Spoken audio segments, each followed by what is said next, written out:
आबासाहेब तुमच्या आशीर्वादाचा हात डोक्यावर असेल जवळ आहे 400 मैलाचा राजगड. आबासाहेब तुमचा आशीर्वाद जर आमच्या डोक्यावर असेल तर 400 मैलाचा राजगडच काय स्वर्गापर्यंत सुद्धा एकटे जायला आम्ही मागे पाहणार नाही का? आमच्या बापाच्या आशीर्वादाचा हात आमच्या डोक्यावर आहे.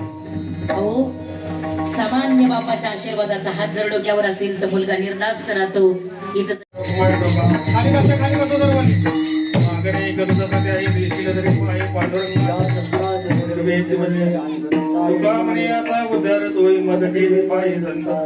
संतांशी निर्भीच मध्ये खाली बसा. कार्यकर्ते या कोण असेल ज्ञानदेव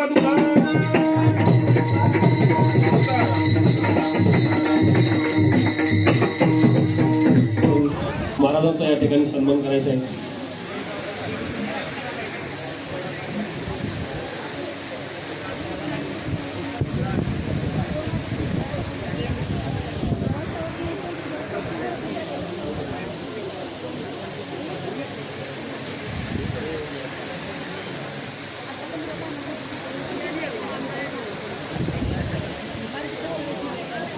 या ठिकाणी मी साहेबांना विनंती करतो की आपण 2 शब्द प्रगती करावे.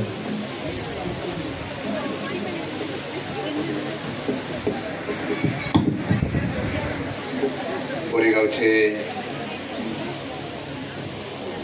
आपल्या सर्वांचे ज्येष्ठ नागरिक स्वर्गवासी बाजीराव आबाजी बर्गे आणि स्वर्गवासी भागीरथी बाजीराव बर्गे यांच्या प्रथम स्मृतीच्या पुण्यस्मरणाच्या निमित्ताने या ठिकाणी हवपळ गीतादेवी भेंडे कुलकर्णी महाराष्ट्र शास्त्राच्या राजमाता जिजाऊ पुरस्काराच्या सन्मानित अशा वारकरी विचाराच्या आपल्या माऊलीचा या ठिकाणी कीर्तनाचा सोहळा या ठिकाणी संपन्न झाला. कैलासवासी बाजीराव आबाजी शिरूर वर्गे हे सेवानिवृत्त माजी सैनिक, उत्कृष्ट पैलवान, माजी संचालक, कोरेगावच्या सामाजिक आणि राजकीय चळवळीमध्ये एक वेगळ्या प्रकारचं आपलं व्यक्तिमत्व म्हणून या ठिकाणी ओळखलं जायचं. आज त्यांचे सुपुत्र सागरजी बर्गे माझे तरुण सहकारी म्हणून, मित्र म्हणून या ठिकाणी आम्ही कार्यरत असतो. हा कौटुंबिक सोहळा खरं म्हणतं तर आईवडिलांच्या असलेल्या विचाराचा वारसा आणि विचार घेऊन त्यांच्या आठवणीची जतन करण्याचा परंपरा आज सागरजी बर्गे यांनी या ठिकाणी करून घेतलेली आहे. विशेषतः आपल्या माता पित्यांच्या आठवणी कायम श्रीमंत राहाव्या म्हणून ह्या पुण्यस्मरणाच्या कार्यक्रमाच्या निमित्ताने झेंडेताईंचं या ठिकाणी कीर्तनाचा कार्यक्रम आयोजित केला. मी माऊलींचं या ठिकाणी मनापासून या कुटुंबियाच्या वतीने आभार व्यक्त करतो. आपण वेळ देऊन इथे छत्रपती शिवाजी महाराजांच्या पराक्रमाच्या आणि ऐतिहासिक विचाराची आपण प्रेरणा या ठिकाणी आमच्या सर्व लोकांना दिली. सागर एक तरुण कार्यकर्ता म्हणून कोरेगावमध्ये लोकांसाठी, समाजासाठी अशा प्रकारचा कष्ट करणारा कार्यकर्ता म्हणून परिचित आहे. म्हणून या कौटुंबिक सोहळ्याला आपण त्यांच्या आईवडिलांना स्मरण करण्यासाठी उपस्थित झालेल्या सर्व मान्यवरांचा मी या ठिकाणी आभार व्यक्त करतो. आपल्या सर्वांच्या वतीने या माता पित्यांना मी श्रद्धांजली अर्पण करून या ठिकाणी थांबतो. उतरलेल्या जड जीवांचा उद्धार करण्याकरिता आपला देह चंदनाप्रमाणे अखंड अविरत जिजविणारे संत सज्जन देहनिवासी जगद्गुरु जगदवंदनीय श्रीमंत संत श्रेष्ठ तुकाराम महाराज यांचा 4 चरणाचा सर्वांच्या परिचयाचा अतिशय गोड असा अभंग आज या ठिकाणी या सेवेकरता घेतलेला आहे. परिहार देणं वक्त्याचं कर्तव्य आहे. या न्यायानं आज ज्यांच्या प्रथम पुण्यस्मरणाच्या निमित्तानं आपण या ठिकाणी उपस्थित आहोत, या ठिकाणी ज्यांचं प्रथम पुण्यस्मरण दुर्दैवानं एकाच वेळेला कैलासवासी Bajirao Abaji Barge, retired military officer, आणि कैलासवासी भागीरथी बाजीराव बर्गे या दोनही मायबापांचं गेल्या 1 वर्षापूर्वी फक्त 14 दिवसाच्या अंतरावरती झालेलं दुःखद निधन. आणि खरं तर विश्वासही बसणार नाही या गोष्टीवरती, परंतु या परिवाराला एक अतिशय दुःखद असा विचार या परिवाराच्या डोक्यामध्ये, कदाचित जे कधी स्वप्नातही आलं नाही ते सत्यात उतरलं.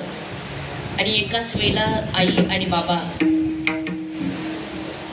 या दोघांचंही दुःखद निधन कोरोनासारख्या महामारीने 1 वर्षापूर्वी झालं. त्या ठिकाणी हा परिवार ज्यांनी खऱ्या अर्थानं घडवला, वाढवला, उभा केला असे आदरणीय कैलासवासी बाजीरावजी बर्गे बाबा, एक अतिशय निस्पृह असे व्यक्तिमत्व की ज्या पित्यानी आपला हा परिवार, आपला हा वृक्ष उभा करत असताना इथून अतिशय दूर असलेल्या त्या ठिकाणी भारत मातेची सेवा करताना आपलं पूर्ण आयुष्य ज्यांनी पार पाडलं आणि तिथून पुढे इथे आल्यानंतर आपल्या या परिवाराला अतिशय सुंदर अशा रीतीने घडवताना, वाढवताना, उभं करताना जे दुःख या परिवाराला आज खरंच होत आहे. भगवंतानी काय दुःख आणावं की एकाच वेळेला आई आणि बाबा या दोघांना सुद्धा आपल्यापासून दूर न्यावं. आज मला वाटतं हे न संपणारं दुःख या परिवाराच्या वाट्याला आहे, जे कदाचित त्यांनी स्वप्नातही विचार केला नव्हता. बाबांचे असणारे चिरंजीव ज्यांनी खऱ्या अर्थानं हा परिवार आपल्या आईनंतर, आपल्या वडिलांनंतर एवढ्या दुःखामध्ये सुद्धा सांभाळून इथपर्यंत आणला, त्या आदरणीय सागरदादा, त्याचप्रमाणे त्यांच्या पत्नी अश्विनीताई, त्याचप्रमाणे बाबा आणि आई यांच्या नाती प्रणिताताई, वेदश्री आणि श्रीवल्ली, या पूर्ण परिवाराला घडवत असताना, वाढवत असताना आज या मायबापांनी जे अनिवार्य कष्ट त्या ठिकाणी केलेले आहेत, आज या कष्टांची असणारी जाणीव आणि या जाणीवेतून सागरदादांनी आपल्या या मायबापाच्या पुण्यस्मरणाच्या प्रित्यर्थ आज हा भव्य दिव्य सोहळा या ठिकाणी आयोजित केलाय. 1 महिन्यापासून चाललेलं हे आयोजन, नियोजन प्रत्येक गोष्टीमध्ये काही कमी पडता कामा नये आणि याकरता आपण सगळ्यांनी दिलेली साथ. याला कारण फक्त ते एकटेच नाही तर बाबांनी, आईनी, दोघांनी सुद्धा आपल्या सगळ्यांवरती केलेलं प्रेम. ताडकन उठले ते पर्णकुटी बाहेर आल्या, अहो तडा तडा तडा तडा पावलं टाकत त्या अंधारामध्ये जिथं विठ्ठलपंत आले त्यांना सावलीतून जाणीव होत होती. जसे आल्या आणि तशा पटकन चरणाला पेटे मारले, स्वामी स्वामी स्वामी एवढ्या रात्रीच्या आलात, स्वामी तुम्ही कुठे थांबलाच नाही, कुठे वस्ती केली नाही, कुठे मुक्काम केला नाही, याचा अर्थ स्वामी तुम्हाला चैन पडली नाही, तुम्हाला थांबावंसं वाटलं नाही, एवढ्या भयान मध्यरात्रीचे तुम्ही आलात, याचा अर्थ सभा भरली होती वाटतं. होय, म्हणजे निर्णय झाला वाटतं. होय, म्हणजे आपल्या बाळांच्या मुंजी होणार आहे. होय स्वामी, एवढी आनंदाची बातमी आहे. अहो ज्या बातमी करता, ज्या न्याया करता, ज्या निकाला करता तुम्ही तुमच्या आयुष्याची पाप म्हणून कैक वर्ष खर्ची घातली, स्वामी आज तुमच्या मनासारखं झालंय, निकाल लागलाय, तुमच्या मनासारखा लागलाय, तुमच्या बाळांच्या मुंजी होणार आहेत, आणि मग तरी तुम्ही उदास का?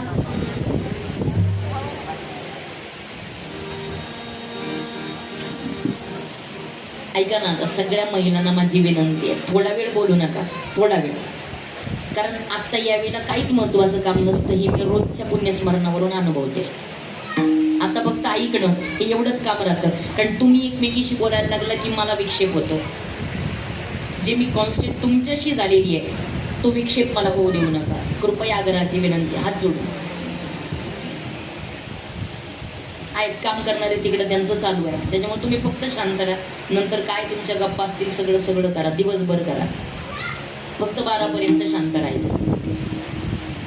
विठ्ठल विठ्ठल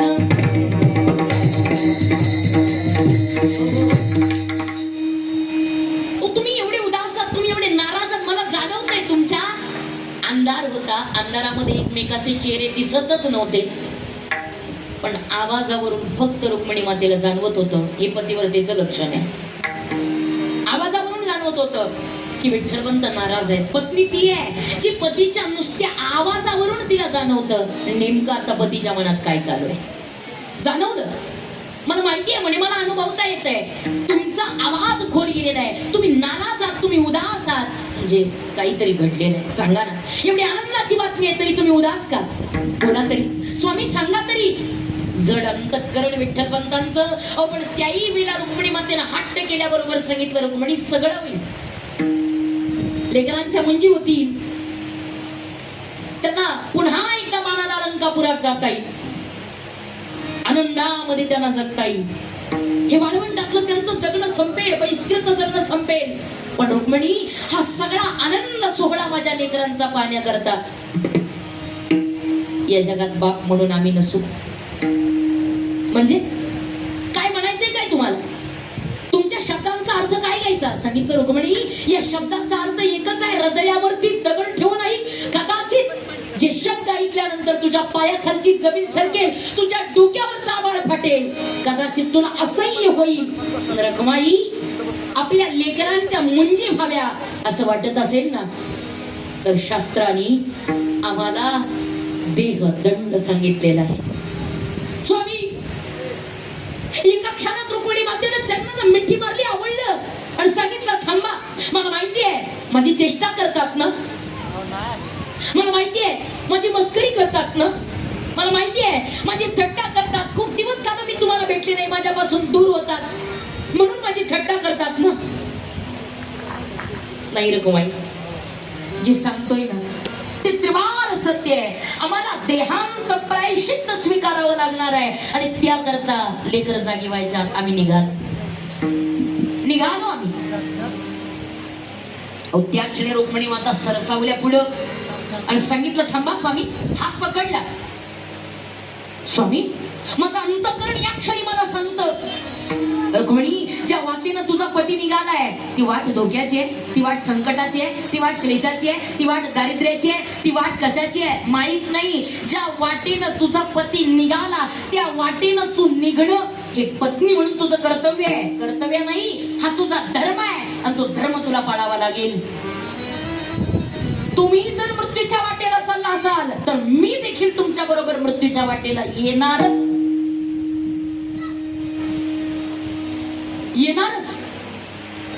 एका वेळेला दोघांना जाण्याचं पुण्य फार कमी लोकांच्या वाट्याला आहे महाराज, फार कमी लोकांच्या वाट्याला आहे. एका वेळेला दोघांनी जाण्याचं.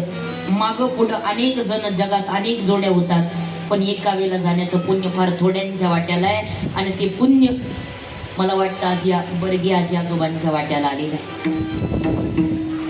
एका वेळेला दोघांचा मृत्यू, काही थोडस अंतर.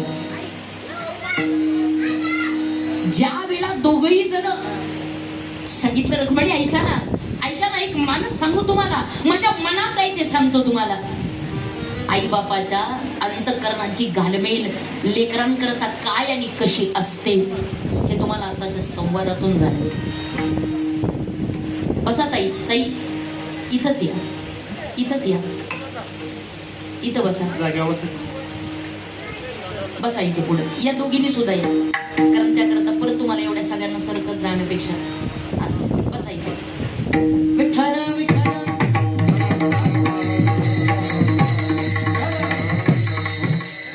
एकमेकाची आंतरिक घालमेल किती मोठी आहे हे विठ्ठलवंत रुक्मिणी मातेला जाणवलं. सांगितलं ऐका ना, मीही तुमच्या सोबत येणार. खरं सांगू म्हणे रखमाई, आज आजवरचा एक वृत्तांत तुम्हाला सांगतो. एक वेळ बापांच्या लेकरांच्या आयुष्यात बाप नसला तरी त्यांचं निभावतं.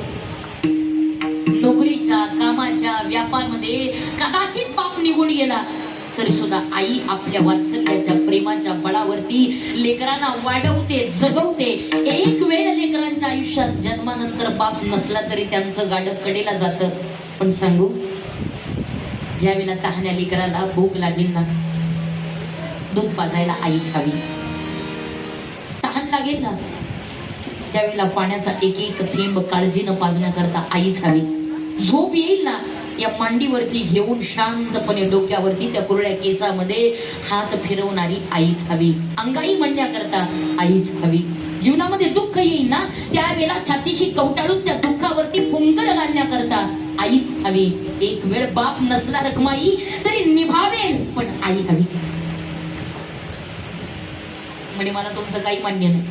मी निघाले, ज्या वाटेनं तुम्ही निघालात त्या वाटेनं मला आता काहीच सांगून उपयोग नाही, काहीच सांगून फायदा नाही. मी तुमच्या सोबत निघाले स्वामी. ऐका ना रखमाई, नाही निघाले मी. ज्या वाटेनं तुम्ही निघालात त्या वाटेनं. हो नाही, हो नाही, अवघा निर्णय मान्य करावा लागला. आणि ज्यावेळेला निघाल्या रुक्मिणी माता, परत एका क्षणात रुक्मिणी मातेच्या आईच्या अंतःकरणानं साद घातली. स्वामी ऐका ना,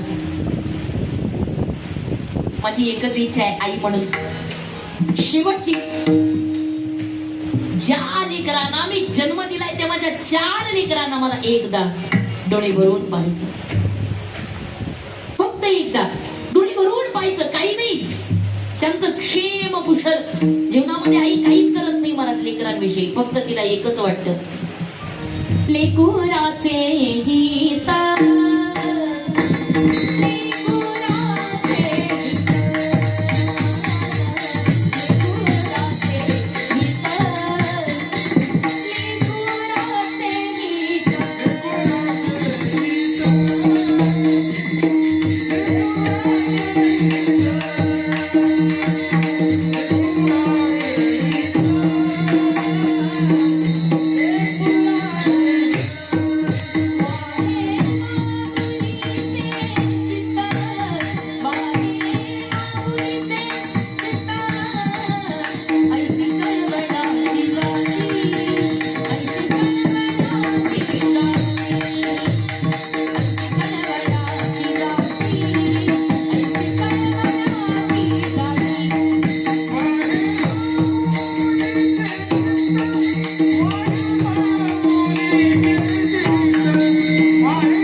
हलवूच नका याला. आईच्या अंतःकरणामध्ये दुसरं ध्येयच नाही महाराज, एकच ध्येय आहे, माझं बाळ आणि मी, माझं लेकरू आणि मी.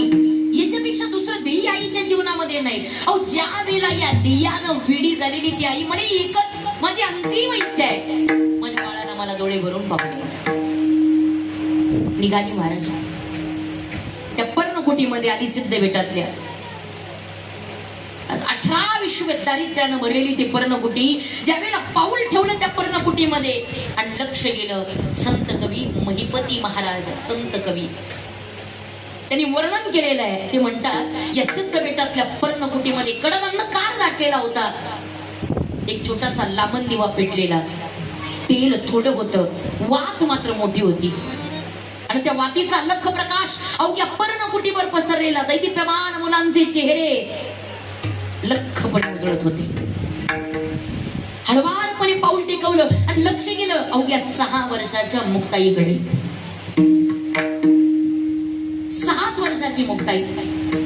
पण ते मुक्ताईला पाहत राहिली. मुक्ताईची अवस्था अशी आहे, 6 वर्षाचं वय म्हणजे किती आहे हे आपल्याला चांगलं माहिती आहे. अगदी नखशिकांत पायाच्या नखापासून डोक्याच्या केसापर्यंत या लहानग्या मुक्ताईला न्याहाळलं. मला अंगावरती परकर पोलकाय, त्याला जागोजागी दंड मारलेले आहेत. चांगलं आणायचंच कुठून.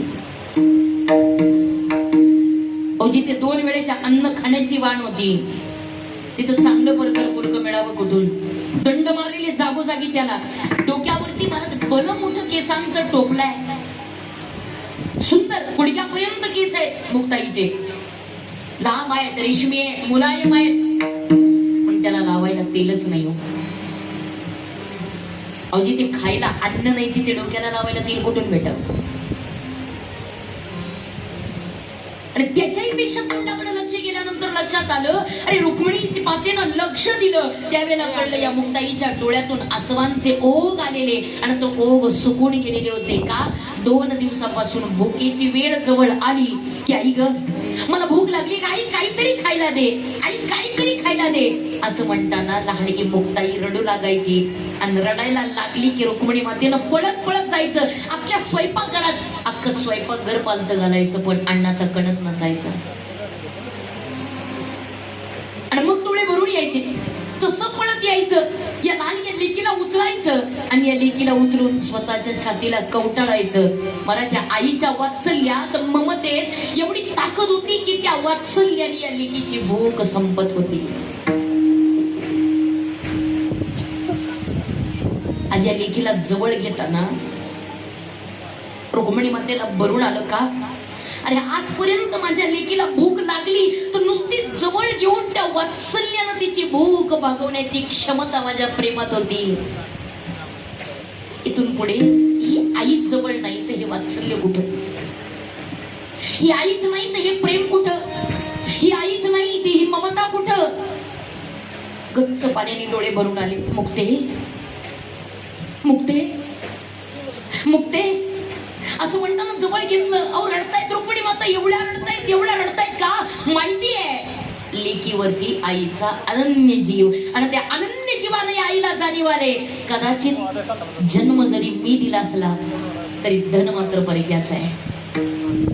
एक दिवस जाणार आहे, माझी आहे, पण परक्याच्या ताब्यात द्यावी लागणार आहे. आणि म्हणून अनन्य प्रेमानं जवळ घेतलेल्या त्या मुक्ताईला जाणीव आहे माझ्या लेकीला आता मी इथून पुढे दिसणार नाही,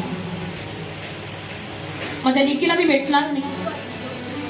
जवळ घेतलं, एवढ्या रडतायत रुक्मिणी माता, एवढ्या रडतायत, पण मनाला जाणीव झाली कुठेतरी, अरे कदाचित माझ्या मुक्तीला जाग आली आणि नाहीच मला जाऊ दिलं तर, अडवलं मला इथेच तर, मला इथून पुढे नाही जाता आलं तर, नाही मी शब्द दिलाय याला, मी शब्द दिलाय विठ्ठल पंताला, मी तुमच्या सोबत येणार आहे. आपल्या दोघांची एकच वाट आहे मृत्यूची. एका वेळेला आपण दोघांनी मृत्यूला कवटाळायचं.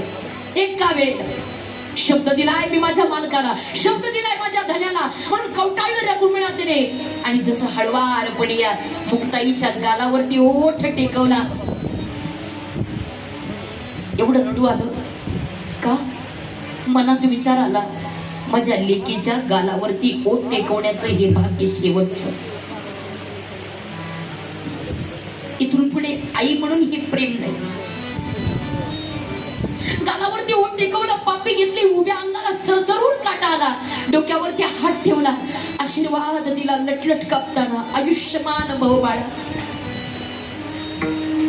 मुक्ते, हा आशीर्वाद शेवटचा आहे ग, ही निर्वानिरव आहे ग. भरवून आले डोळे, हळवारपणे त्या मुक्ताईला खाली झोपवलं. शोधत होती आसरा पण नाही मिळाला.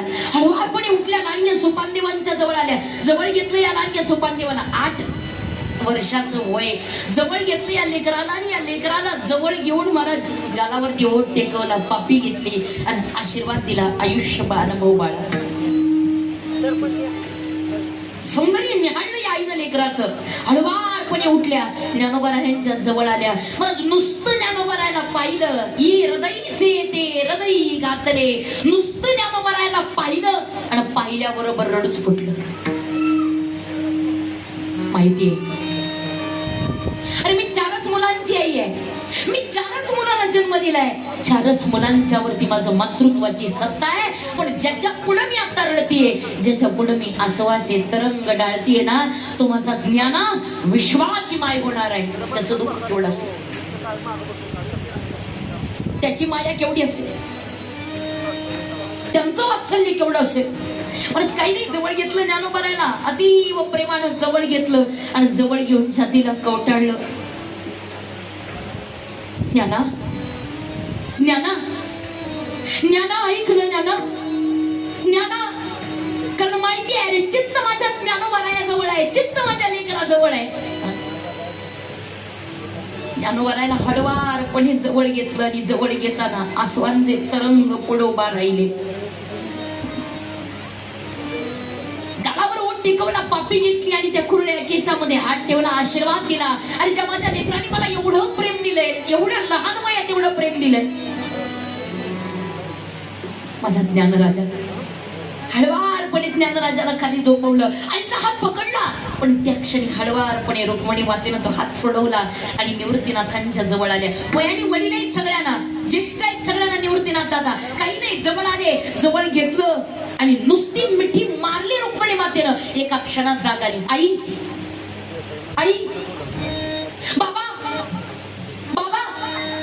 आणि दुसऱ्या क्षणी पाहिलं, त्या लांबण दिव्याच्या लख्ख उजेडामध्ये आईच्या डोळ्यामध्ये पाणी आहे. बाबांची ताट येण्याची हिंमतच नाही. आईच्या डोळ्यामध्ये पाणी आहे. अहो पटकन उठले निवृत्तीनाथ दादा, आईच्या जवळ गेले, आईच्या डोळ्यातलं पाणी पुसलं. आई आई, एक लक्षात ठेवा, तुम्ही जगात किती संपत्ती कमवली याला किंमत नाही, किती बंगले निर्माण केले याला किंमत नाही, किती इस्टेट घेतली याला किंमत नाही, किती सोनं केलं याला किंमत नाही, किती बँक बॅलन्स ठेवला याला किंमत नाही.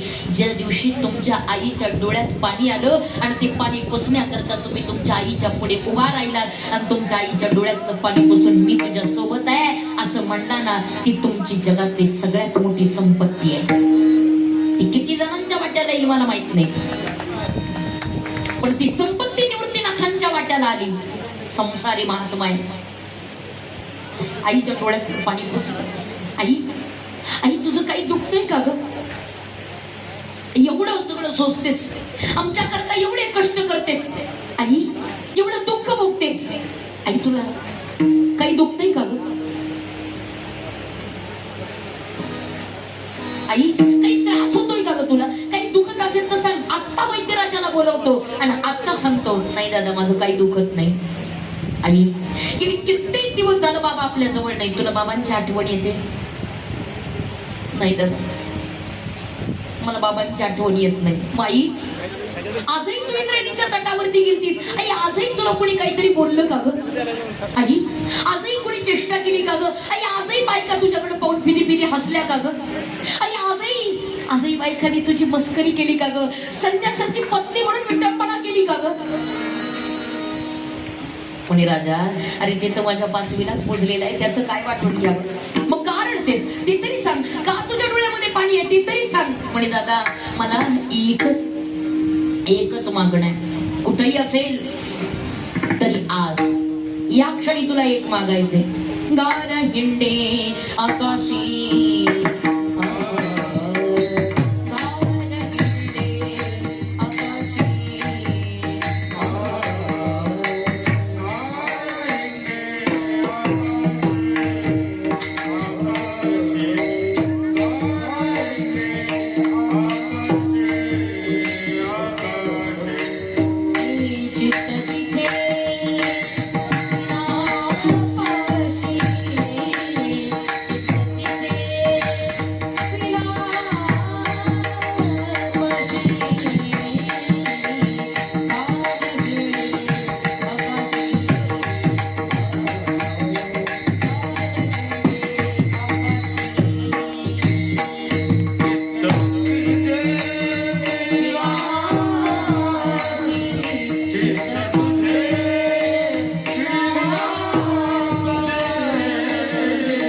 आकाशी, ती किती उंच आकाशात असू दे, तिचं चित्त मात्र पिलांजवळ आहे, चित्त मात्र तिच्या त्या लहानग्यांजवळ आहे. तसं आई कुठेही असू दे, आत्म्यानी जरी असली ना तरी सुद्धा तिचं चित्त मात्र मुलांजवळ असते, लक्ष मात्र मुलांजवळ असते. ज्याही वेळेला दादा आज म्हणे एक वचन द्या. नाही म्हणणार नाही. म्हणे दादा आजपर्यंत ही दुर्दैवी आई आयुष्यात तुम्हाला काही देऊ नाही शकली. आज तुम्हाला काहीतरी मागायचंय. प्रत्येक आई बापाचं कर्तव्य असतं. मुलं लहानाची मोठी व्हायला लागली, त्यांचं गोड करावं, त्यांचं कौतुक करावं, त्यांना पाहिजे ते लढे पुरवावे, त्यांचे हट्ट पुरवावे, त्यांना जे जे पाहिजे ते त्यांना उपलब्ध करून द्यावं. पण म्हणे मी दुर्दैवी आई, बाप तर तुम्हाला कधी जवळ लागलाच नाही. मी दुर्दैवी आई, मी आयुष्यात 2 वेळेचं अन्न सुद्धा तुम्हाला देऊ नाही शकले. म्हणताना रुक्मिणी मातेचे डोळे भरून आले. मला माफ करा दादा, 2 वेळेचं अन्नही नाही देऊ शकले तुम्हाला. तुमचे लळे काय पुरवणार दादा? आज मागायचे. म्हणे आई आम्ही कुठे कधी वाच्यता केली? तू नाही अन्न पुरवलं यात तुझा दोष काय? आमचं प्रारब्ध खराब असेल. म्हणे आई बोल तर काय हवंय? म्हणे दादा नाही म्हणणार नाही, अजिबात नाही. बोल. वचना करता हात हातावर ठेवला आणि हात हातावर ठेवल्याबरोबर सांगितलं निवृत्ती दादा आज माझ्या ज्ञानाला, माझ्या सोपानाला आणि माझ्या मुक्ताला मी तुमच्या पदरात घालून झाले. 4 मुलांची आई आहे मी, पण जाताना निपुत्रिक म्हणून जाणार आहे का? कोणीतरी त्यांची आई व्हावी म्हणून. आणि दादा हे भाग्य मी तुमच्या पदरात घालते. घाल ना माझ्या लेकरांची आई, द्या ना माझ्या लेकरांना आईचं प्रेम, द्या ना माझ्या लेकरांना आईची माया ममता, द्या ना माझ्या लेकरांना बाबांचा पुरुषार्थ. व्हाल त्यांचं सगळं काही. आई आणि बाबा या दोघांचंही प्रेम माझ्या लेकरांना मी तुमच्याकडून अपेक्षित करते. मला एका क्षणात निवृत्ती नसताना सुसरून काटा उभा राहिला. आई आई हे काय बोलतेस आई? ही निर्माणी राहू. आई आई ऐक ना आई, आई आई या 3 लेकरांना माझ्या पदरात घालून चाललीस. पण आई ज्यावेळेला मला कुणाच्या तरी प्रेमाची गरज पडेल, या 3 लेकरांना माझ्या पदरात घालतेस, माझ्या ओटीत घालतेस. पण मला ग कुणाच्या पदरात घालशील? मला ग कुणाच्या ओटीत घालशील? म्हणे दादा बाकी मला माहित नाही, पण तुम्हाला कोणी पदरात गेली एवढा मोठा पदर कोणाचा झालाच नाही, तो तुम्हाला कोणाच्या पदरात घालू? मी निघाले दादा, मी निघाले. मला ज्या वेळेला त्या मायेच्या ममतेनं या 4 लेकरांकडे मृत दृष्टीनं या रुक्मिणी मातेनं पाहिलं, काय वाटलं असेल या आईला? विचार करा. आपल्या पोटी मुलं येतात की आपणही आई होतो की कदाचित आपल्या पोटी एखादा आपल्या दुर्दैवानं पेताड जन्माला येतं, रोज पिऊन घरी येतं, रोज त्या आईला त्रास देतं, रोज वैतागून सोडतं. पण वैतागल्यानंतर सुद्धा आणि शिव्या घातल्यानंतर सुद्धा रात्रीच्या 12 वाजता त्याच्या पुढे जेवणाचं ताट नेऊन ठेवते ना, त्या पात्राचं नाव आई आहे. त्या पात्राचं नाव आई आहे. सांगताना मी जिवंत आहे म्हणून खायला घालते, मेल्यावर कोण घालील तुला? खाऊन घे, मी जिवंत आहे तोपर्यंत ठास, जेवढं खायचं तेवढं खा, पण मी आहे तोपर्यंत मजा करून घे. भल्या शिव्या देऊन जेवायला घालते. निघून जातं ते पोरग खाऊन, कसं खातं त्याचं त्याला माहिती. आणि मग एखादी शेजारी रात्रीच्या 12 वाजता का हो म्हटले आजही पोरग पिऊन आलं, आजही त्यांनी तुम्हाला नाही नाही ते शब्द वापरले का? नाही त्याला काही बोललात? म्हणली पोरग कुणाचं आहे? तुमचं. मारतं कुणाला? तुम्हाला. शिव्या कुणाला देतं? तुम्हाला. हो नाही नाही ते अपशब्द कुणाला वापरतात? तुम्हाला. म्हणली मग पोरग माझं आहे, मग त्याच्या शिव्या मी नाही खायच्या, मग तू खाशील का? एक लक्षात ठेव, काही केलं ना राजा माझा आहे, काही केलं ना सोन्या माझा आहे, काही केलं ना पिल्लू माझा आहे, काही केलं तरी जन्म त्याला मी दिलाय. 9 महिने पोटात या लाथा आनंदाने सहन केलेत. मग आता प्रत्यक्षात त्याला थर का नको ग सहन करू? किती केलं ना तरी माझ्या आणि हे सगळं त्याच्या करता मी करते. या आईला मला एवढी एवढी अगदी पेताड जरी मुलगा असला तरी त्याच्याविषयी तर एवढी प्रीती आहे, एवढं प्रेम आहे. जर एका पिणाऱ्या मुलाविषयी जर आईला एवढी प्रीती आहे, मला तिथं 4 सूर्यांची आई आहे, हिच्या वाट्यात काय दुःख आलं असेल, काय दुःखाची जाणीव आहे. ज्या वेळा त्या उंबरठ्यामध्ये उभी आहे, त्या उंबरठ्यामध्ये पाऊल आहे, पण दोन्ही बाजूनी परीक्षा आहे रुक्मिणी मातेची. एका बाजूला सौभाग्य आहे आणि दुसऱ्या बाजूला मुलं आहेत. निवड एकाचीच करायची. मनामध्ये विचार येतोय, जर मुलांच्या सोबत राहिलं, जर मुलांच्या सोबत राहिलं तर कपाळीवरती कुंकू भेटत नाही, आणि कपाळीच्या कुंकवासोबत गेलं तर मुलांवरती आईची माया उरत. पण मनामध्ये विचार केला, अरे कदाचित माझ्या निवृत्तीनाथांच्या रूपानं माझ्या 3 मुलांना आईच कपाळीचं प्रेम मिळेल, पण माझ्या आयुष्यातलं कपाळीचं कुंकू एकदा गेलेलं मला परत नाही मिळू शकत. आणि म्हणून त्या कपाळीचा कुंकवा करता रुक्मिणी मातेनं निर्णय घेतला आणि त्या दारातून बाहेर पाऊल टाकलं. हो, ज्या क्षणी त्या दारातून बाहेर पाऊल टाकलं, एक आईची माया, एक आईची ममता, एक आईचं वात्सल्य काय वाटलं असेल त्या आईच्या अंतःकरणावरती दगड ठेवला आणि त्या 4 लेकरांकडे पाहिलं. एवढं दुःख दाटून आलेलं, एवढं दुःख, पण तरी निघाल्या, बाहेर पडल्या. सोपी गोष्ट आहे? माहित नसताना मृत्यू येणं हे स्वाभाविक आहे, पण माहिती आहे आता मला मरायचंय, माहिती आहे आता मी मरणार आहे, स्वतःहून मला मरायचे, माझ्या मुलांकरता मरायचे. हे ज्या वेळेला आई बापाच्या अंतःकरणाला जाणीव असेल, किती दुःख वाटत असेल त्यावेळेला त्या मुलाला सोडून जाताना. काय काय शब्दामध्ये ते व्यक्त करावं ते दुःख. अहो, ज्या वेळेला त्या अशब्दामध्ये आणि ज्या वेळेला निघाल्या रुक्मिणी मातेनं बाहेर पाऊल ठेवलं आणि धरला विठ्ठलपंतांचा हात. ज्या वेळेला तो हात धरला आणि गेला त्या इंद्रायणीच्या तटावरती सिद्धेश्वराला विनंती केली आणि ज्या वेळेला हात धरला आणि आता त्या पात्रामध्ये इंद्रायणीच्या उडी घेणार आहेत. मध्यरात्रीचा सुमार आहे, शांत वाहणारी इंद्रायणी, शांत असताना आनंद कपूर. अहो, पण ज्या वेळेला उडी घेतली, अख्खा प्रवाह दाटून आला, अख्खा प्रवाह धाड करत ते पाणी उडालं. अहो, 2 आत्मे बुडबुड करत करत करत त्या पाण्यामध्ये निघून गेले. अक्षरशः त्रास नाही, वेदना नाही, यातना नाही, स्वतःला जाण्याचं दुःख नाही. का? माझ्या मुलांकरता, माझ्या लेकरांकरता, माझ्या जीवाच्या तुकड्यांकरता आम्ही मृत्यू सुद्धा सहन करू, मृत्यू सुद्धा सहन करू असं म्हणत या मुलांकरता या मायबापानं प्राण दिला. एक लक्षात ठेवा, ती रात्र ज्ञानोबाराय करता काळ रात्र आहे, ती रात्र निवृत्तीनाथांकरता काळ रात्र आहे, ती रात्र सोपान देवा करता काळ रात्र आहे, ती रात्र मुक्ताई करता काळ रात्र आहे, ती रात्र सिद्धेश्वरा करता काळ रात्र आहे, ती रात्र अलंकापुरी करता काळ रात्र आहे. पण तीच रात्र वारकरी संप्रदायाचा औषध काल आहे. त्या रात्रीनं वारकरी संप्रदायाला जन्म दिलेला आहे. मला त्या रात्रीनं संप्रदाय घडवला का? एका माय बापाचं या संप्रदायाकरता, आपल्या मुलांकरता असलेलं हे महान योगदान आहे. तर मृत्यूपेक्षा आणखी श्रेष्ठ प्रेम असू शकत नाही ना. आणि ते प्रेम या माय बापानं केलं, शेवटी म्हणावं लागलं की धन्य धन्य जियेची खुशी ज्ञानदेव जन्मले.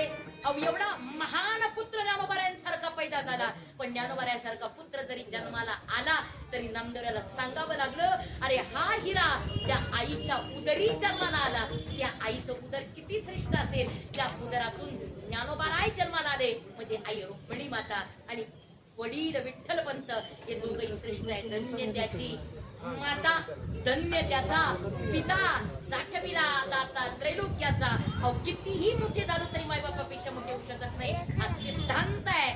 म्हणून तर म्हणावं लागलं तुकोबारायला, माता पिता तयाची आपल्या हिता जो असे जागता, धन्य माता पिता तयाच्या. ते मायबाप धन्य आहेत, त्या मायबापांनी आपल्या करता एवढा अविस्मरणीय त्याग केलेला आहे. आणि त्या त्यागाला आपण जेवढं उतरता येईल तेवढं उतरून आपल्या आई वडिलांकरता प्रेम, आपल्या आई वडिलांकरता सुख आणि आपल्या आई वडिलांकरता जेवढं म्हणून उपकार म्हणून का होईना त्यांना जेवढं सुख देता येईल तेवढं सुख देण्याचा प्रयत्न या निमित्तानं आपण करूयात. आणि अशी जी कुणी मुलं आहेत ज्यांना आपल्या आई वडिलांची जाणीव आहे, महाराज म्हणले कुळी कन्या पुत्र, कुळी कन्या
आहे माझ्या मुलांची सेवा तुका म्हणे मज घडवत्यांची सेवा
मुलांकरता एकदा जोरदार टाळ्या वाजवा.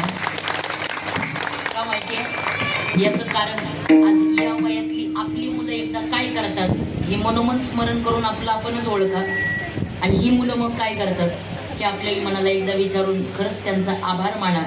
आज त्यांचं जगणं भगवंता करताय आणि हे काय ज्याचं जगणंच भगवंता करताय मला त्याचं जगणं हे सर्वश्रेष्ठ जगणं आहे.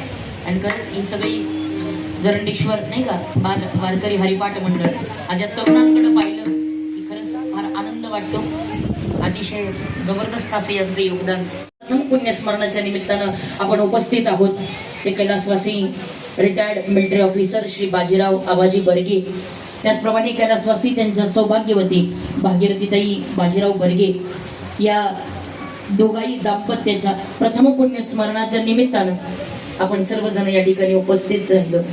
मी आधीच सांगितलं आपल्या एका मुलाकरता सागर दादा अगदी या सगळ्या नाती हा सगळा सुंदर परिवार आज दुर्दैव फक्त एक आहे या गोकुळाला सजवणारे नंद बाबा आणि यशोदामाई मात्र या परिवारात नाही. आणि त्याच्यामुळं एका वेळेला आपल्या दोघाही आई वडिलांच्या जाण्याचं दुःख या परिवाराला निश्चित होतंय. या दुःखातून या परिवाराला भगवंतांनी सावरावं अशी प्रार्थना भगवत चरणी करते.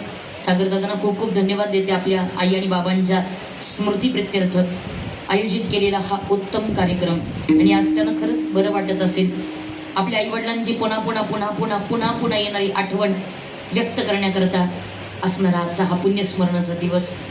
आज या कार्यक्रमाकरता विशेष उपस्थितीमध्ये आमचे आदरणीय गायनाचार्य चंद्रकांतजी महाराज शिंदे, त्याचप्रमाणे मनोहर महाराज, बरोबर ना, त्याचप्रमाणे सुनीलजी महाराज, खूप खूप धन्यवाद देते गायक मंडळींना.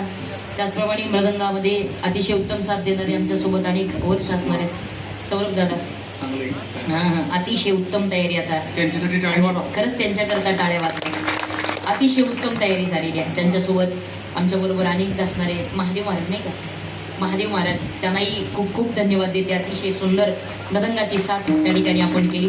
तुम्हालाही धन्यवाद देते. त्याचप्रमाणे अनेक दिवस अतिशय सुंदर शास्त्रोक्त गाणं ऐकायचं असेल तर आमच्या अशोक महाराजांचं शास्त्रोक्त गाणं ऐकावं.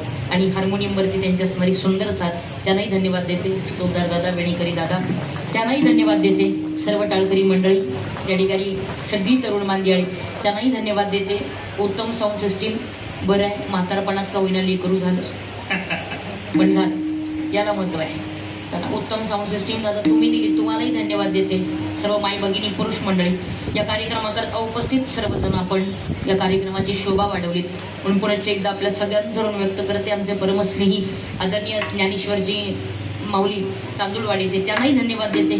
त्यांच्यामुळे आज ही सेवा करण्याचा योग या ठिकाणी मला प्राप्त झाला.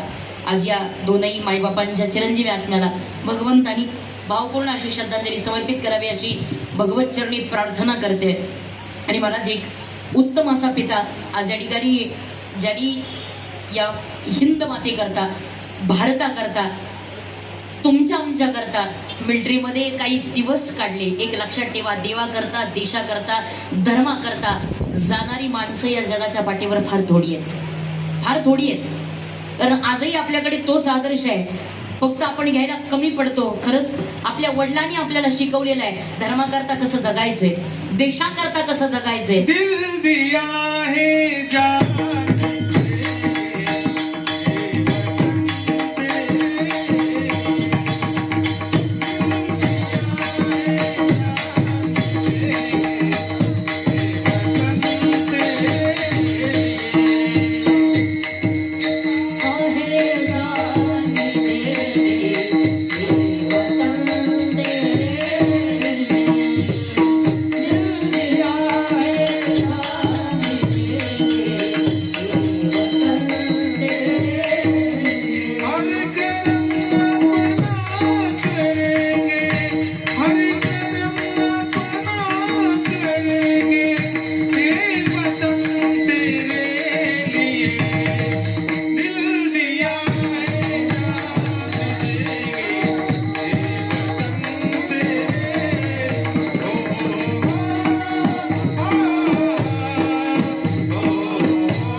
मला वाटतं त्या कधी या देशाकरता ज्यांनी आपलं आयुष्य घालवलं ते आदरणीय बर्गे बाबा, ज्यांनी आपल्या आयुष्याचा कैक कालावधी या भारत मातेची सेवा करण्याकरता घालवलेला आहे. जगायचंय ना, नक्की धर्माकरता जगा. एक वेळ 2च मिनिटात तुम्हाला सांगून जाते, ज्या वेळेला शिवाजी महाराजांना त्या आग्र्याच्या दरबारामध्ये त्या औरंग्याने बोलवलं, ज्यावेळेला शिवाजी महाराज त्या औरंग्याच्या दरबारात हजर झाले, मागच्या रांगेत उभा केलं म्हणून मुजऱ्या करता पुढे गेले नाहीत राजे. आवाज दिला, अरे ज्याची पाताळ मुंडी करून टाकली मी या पुरंदरावरती तो बाजार खान, अरे माझ्या पुढे उभा आहे आणि त्याला माझ्या मागे उभा केलाय मी, हे मला मान्य नाही. मुजऱ्या करता पुढे गेले नाहीत शिवाजी महाराज, झुकले नाहीत, नमले नाही, वाकले नाही. हाच मुद्दा या औरंग्याच्या मस्तकामध्ये बसला आणि मनात विचार आला, शिवाजी महाराजांना संपवायचंय. सगळे फासे आवडले, सगळे फासे आवडले. औरंगजेबानी या आग्र्यातून शिवाजी महाराज बाहेर जाता कामा नये. पण संभाजी महाराजांना मात्र सगळीकडे मुक्ती आहे जाण्याकरता फिरण्याकरता मनसबदार आहेत 50,000 मनसबदार आहेत ते राजांचे. अहो ज्या वेळेला निघाले ते विचार करतायत बाबांना सोडवायचे आबासाहेबांना सोडवायचे पण कशा रीतीनं. अहो त्या वेळेला मनात विचारायला मी इथून जाऊ शकतो. मदारी मेंटरला तिथं झोपावलं आणि राजे त्या पिटाऱ्यात घुसून आता जाणार आहेत. या आग्र्यातून हा सह्याद्रीचा सिंह सुटणार आहे. त्याच्या रात्रीचा आदला दिवस बाप काय असतो देव काय असतो धर्म काय. हे दादा आवाज कमी झाला रे. धर्म काय असतो हे कळून द्यायचे. ज्या क्षणी त्या क्षणी आदल्या रात्रीचा प्रसंग आहे. आदल्या रात्री बोलावून घेतलंय शिवाजी महाराज आणि संभाजी महाराजांना. वय 8 वर्ष. 8 वर्षाचं लेकरू जवळ बोलवलं आणि घेऊन गेले. इथून मी जाणार आहे पण 1.5 वर्ष माझं बाळ एकटच या आग्र्यामध्ये राहणार आहे एकटच. अहो त्या खासगी शामियान्यामध्ये बोलून घेतलंय शिवाजी महाराजांच्या पुढे संभाजी महाराज आहे. 1.5 वर्षाकरता आपलं पोटचं पोरग ठेवून द्यायचं इथे आग्र्यात दूर 400 मैलावर आणि निघून यायचे आपल्याला राजगडी. या बापाचं मन काय म्हटलं असेल एकुलता एक आहे स्वराज्याचा. अहो स्वराज्याचा थाकला धनी आहे. अंतःकरणात काय भावना असतील काय विचार असतील. आपला असता तो म्हटलं असता दुसऱ्याला ठेवून देतो पण तू मात्र माझ्या सोबत चल. नाही ते राजे होते माझ्या लेकराला इथं ठेवायचे. ठेवलंय सांगितलं इकडे या जवळ बोलून 8 वर्षाच्या लेकराला. हो या 8 वर्षाचं लेकरू जवळ आलं आणि शिवाजी महाराजांनी 8 वर्षाच्या लेकराला जवळ घेतल्या महाराजांच्या डोळ्यात पाणी आलं. माहिती आहे अरे जन्माला आला आणि 1.25 महिन्याचा असताना आयुष्यातली आई निघून गेली. सईबाईंचं निधन 1.25 महिन्याचे संभाजी राजा असताना आयुष्यातली आई निघून गेली. अरे स्वतः लेकराच्या वाट्याला आईचं दूधही मिळालं नाही. असं दुर्दैवी बाळ. आईचं दूधही ज्या लेकराच्या वाट्याला मिळालं नाही. अरे बाप मिळालं पण 20 तास घोड्यावरती. आयुष्यामध्ये फक्त आणि फक्त रयते करता मरणारा रयते करता जगणारा अरे रयते करता अपेक्षा न ठेवणारा राजा म्हणून बाप मिळाला. बाप कधी वाट्याला आलाच नाही. आज आलाय तर आज या बापाला 1.5 वर्षाकरता सोडून जायचे. अहो डोळ्यामध्ये पाणी आहे या शिवाजी महाराजांच्या. संभाजी महाराजांनी ते पाणी पाहिलं तर म्हटले आबासाहेब एक विचारू. बोला ना आबासाहेब. या बालमनाला एक प्रश्न पडलाय. बोला ना आबासाहेब. आम्हाला आठवतं अहो ज्या वेळेला त्या रांझाच्या पाटलानं पदामल केला बाबाजी भिकाजी गुजर पाटील रांझाचा. अहो त्यांनी पदामल केला. बातमी तुमच्या कानावर पोचली. अहो गावची बातमी तुमच्या कानावर पोचली. अहो तुमच्या डोक्यापासून पायापर्यंत डोक्यापर्यंत मुंग्यांच्या रंगात सनसनावरती गेल्या. हाताच्या मुठ्या वळल्या. श्वास चढीला लागला. तुमच्या डेटा सुचले. अहो एका क्षणात तप्त शिशांचा रस तुमच्या कानात पडला आणि तोडकन उठून तुम्ही उभा राहिला आणि आवाज दिला अरे ज्यांनी हे दुष्कृत्य केले आमच्या सामने तत्काळ हजर करा. आबासाहेब अख्खा दरबार पाहत होता. लाल महालात काय होणार आता. जिजाऊ माँसाहेब होत्या काय होणार. आबासाहेब अख्खा दरबार डोळ्यात तेल ओतून पाहत होता. तो राजाचा पाटील पुढे उभा केला आणि सांगितलं तुम्ही अरे ज्या दुष्टाचे हात ज्या राक्षसाचे हात ज्या यवनाचे हात त्या बाईच्या पदरापर्यंत पोचले कलम करा आमच्या नजरेसमोर. ते तुम्ही हात कलम करा. ज्या बाईच्या नजरेचं सौंदर्य पाहून त्या बाईपर्यंत जाणारे दोन्ही पाय सबरंगी चिरा करून टाका या रांझाच्या पाटलाचा. नुसते बोलले नाही अंमलबजावणी करून दाखवली. या राज्याच्या पाटलाचे 2 हात पाय कापून टाकले. अख्खा दरबार सुन्न झालेला. अख्खा दरबार रडत होता का. हे दृश्यच इतकं क्रूर होतं इतकं कळसवानं होतं की अख्ख्या दरबाराच्या डोळ्यात पाणी आलं. आबासाहेब सगळा दरबार रडत होता. जिजाऊ माँसाहेब रडत होत्या पण तुमच्या डोळ्यात मात्र पाणी नव्हतं आबासाहेब. होय बाळराजे आमच्या डोळ्यात पाणी नव्हतं. याचं कारण आबासाहेबांनी विचारलं. त्यावेळेला आबासाहेब उत्तर देतात बाळराजे त्यावेळेला अख्खा दरबार रडत होता पण आमच्या डोळ्यात मात्र पाणी नव्हतं. याचं कारण राजाला रडण्याचा अधिकारच नसतो.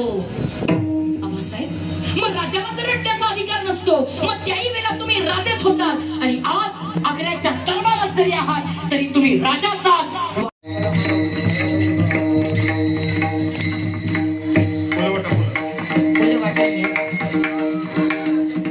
आज या कार्यक्रमाकरता विशेष उपस्थितीमध्ये या ठिकाणी आपल्या कोरेगाव तालुक्याचे आमदार आदरणीय श्री शशिकांतजी शिंदे साहेब, त्याचप्रमाणे माननीय श्री किशोर बापू बाचलदादा आणि त्यांचे सर्व सवंगडी सहकारी या कार्यक्रमाकरता उपस्थित आहेत. त्यांचंही सर्वांचं आभार वर्गीय परिवाराच्या वतीनं व्यक्त करते. फुलं वाटून घ्या, तोपर्यंत अभंग होईल आणि आपण कार्यक्रमाचा शेवट करणार आहोत. वाटा फुलं जवळचे विठ्ठल जय जय जय जय विठ्ठल, जय जय विठ्ठल, जय जय विठ्ठल,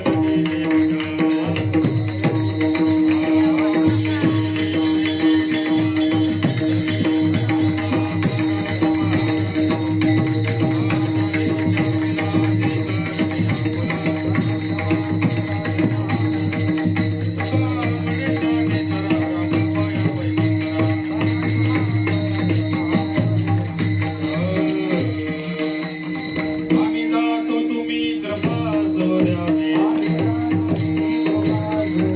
आम्ही जातो तुम्ही कृपा असू द्यावी, सकाळ सकाळी विनंती माझी, वाढ वेळ झाला हो वाढ वेळ झाला हो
सर्वांनी पुढे येऊन फुलं टाका.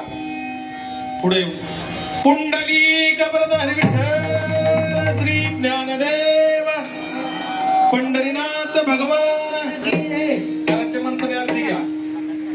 आरती ज्ञानराजा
खाली बसा सर्वांनी. मागणे गरुडामध्ये आहे, देशीला तरी आहे पांडुरंगा.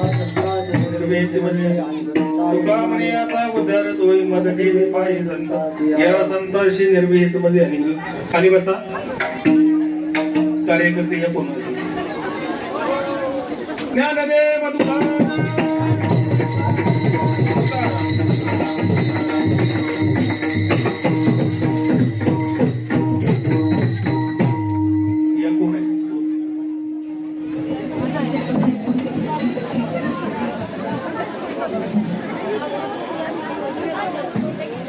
स्मरणाचा कार्यक्रम या ठिकाणी संपूर्ण झालेला आहे. या कार्यक्रमाच्या निमित्तानं उपस्थित आजचे हरिभक्त तुकाराम विशालजीताई झेंडे यांनी सुंदर असं दुसरा कीर्तन या ठिकाणी संपन्न केलेले आहे. आपुल्या एका अशी जागृता या तुकाराम महाराजांच्या कीर्तनावर कीर्तन या ठिकाणी महाराजांनी संपन्न केलेलं आहे. या परिस्थितीच्या चौथीवर या ठिकाणी सन्मान करू इच्छितो तर त्यांना त्याला मी संपर्क देऊ की माजी मंत्री आदरणीय शशिकांतजी शिंदे साहेब यांना विनंती करतो की आपण महाराजांचा या ठिकाणी सन्मान करायचा आहे.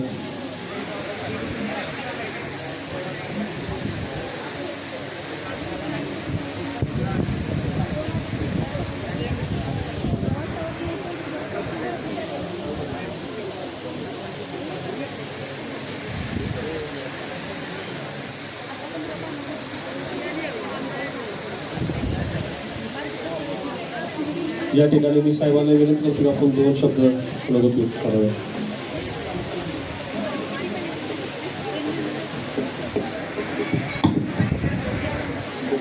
कोरेगावचे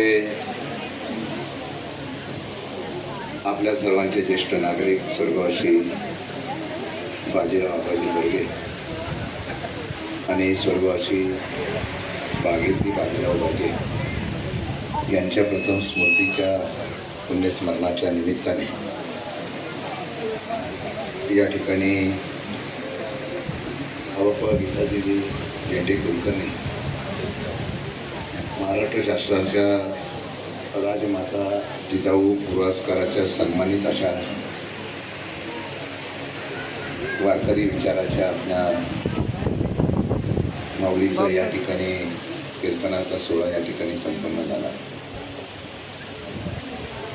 कैलासवासी बाजीराव आबाजी शिरूर वर्गे हे सेवानिवृत्त माजी सैनिक, उत्कृष्ट पैलवान, माजी संचालक, कोरेगावच्या सामाजिक आणि राजकीय चळवळीमध्ये एक वेगळ्या प्रकारचं आपलं व्यक्तिमत्व म्हणून या ठिकाणी ओळखलं जायचं. आज त्यांचे सुपुत्र सागरजी बर्गे माझे तरुण सहकारी म्हणून, मित्र म्हणून या ठिकाणी आम्ही कार्यरत असतो. हा कौटुंबिक सोहळा खरं म्हणतं तर आईवडिलांच्या असलेल्या विचाराचा वारसा आणि विचार घेऊन त्यांच्या आठवणीची जतन करण्याचा परंपरा आज सागरजी बर्गे यांनी या ठिकाणी करून घेतलेली आहे. विशेषतः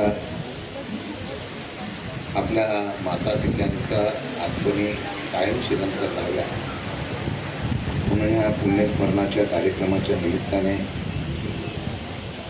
झेंडेताईंचं या ठिकाणी कीर्तनाचा कार्यक्रम आयोजित केला.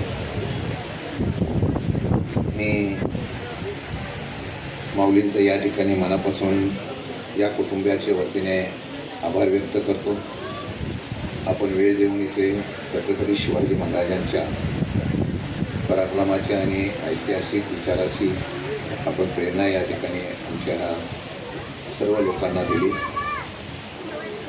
सागर एक तरुण कार्यकर्ता म्हणून कोरेगावमध्ये लोकांसाठी, समाजासाठी आम्हाला अशा प्रकारचा कष्ट करणारा कार्यकर्ता म्हणून परिचित आहे.